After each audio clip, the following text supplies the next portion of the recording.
latest news, subscribe our channel and press the bell icon to never miss any news. നമസ്കാരം, ഇത് one India Malayalam.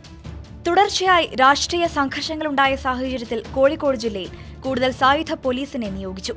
ഇനിയും ആക്രമണങ്ങൾ ഉണ്ടാകാൻ സാധ്യതയുണ്ടെന്ന രഹസ്യാന്വേഷണ റിപ്പോർട്ടിനെ തുടർന്നാണ് നടപടി.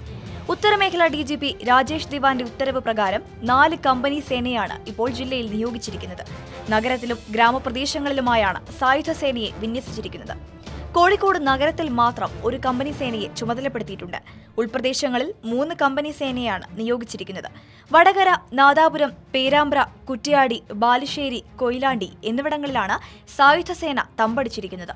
ഈ മേഖലകളിൽ അർദ്ധരാത്രി ബൈക്കിൽ യാത്ര ചെയ്യുന്നതിന് നിരോധനം ഏർപ്പെടുത്തിയിട്ടുണ്ട്. കഴിഞ്ഞ ഏതാനും ദിവസങ്ങളായി ജില്ലയിലെ വിവിധയിടങ്ങളിലായി പരക്കെ അക്രമ സംഭവങ്ങൾ റിപ്പോർട്ട് ചെയ്യപ്പെട്ടിരുന്നു. CPM, RSS, BJP ഓഫീസുകൾക്ക് നേരെയും അനുബന്ധ കെട്ടിടങ്ങൾക്ക് നേരെയുമായിരുന്നു ആക്രമണമുണ്ടായത്.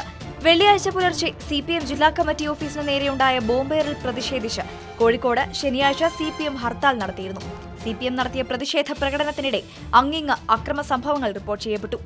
CPM ജനറൽ സെക്രട്ടറി സീതാറാം യെച്ചൂരിക്ക് നേരെയുണ്ടായ കയ്യേറ്റത്തിൽ പ്രതിഷേധിച്ച് കോഴിക്കോട് ജില്ലയിൽ നിരവധി പ്രകടനങ്ങൾ നടന്നിരുന്നു. ഈ പ്രതിഷേധങ്ങൾക്കിടെ പലയിടത്തും BJP, RSS ഓഫീസുകൾക്ക് നേരെ കല്ലേറുമുണ്ടായി. ഇതിന്റെ തുടർച്ചയാണ് ഇപ്പോൾ നടക്കുന്ന ആക്രമണങ്ങൾ. കോഴിക്കോട് വലിയ സംഘർഷത്തിന് സാധ്യതയുണ്ടെന്നാണ് റിപ്പോർട്ട് പുറത്തുവന്നിരിക്കുന്നത്. സായുധ പോലീസിനെ വിന്യസിച്ചിട്ടുണ്ട് പ്രദേശത്ത്. വാർത്തയോട് നിങ്ങൾക്കും പ്രതികരിക്കാം ഒരു കമന്റിലൂടെ. For latest news, like, share and subscribe to one India Malayalam.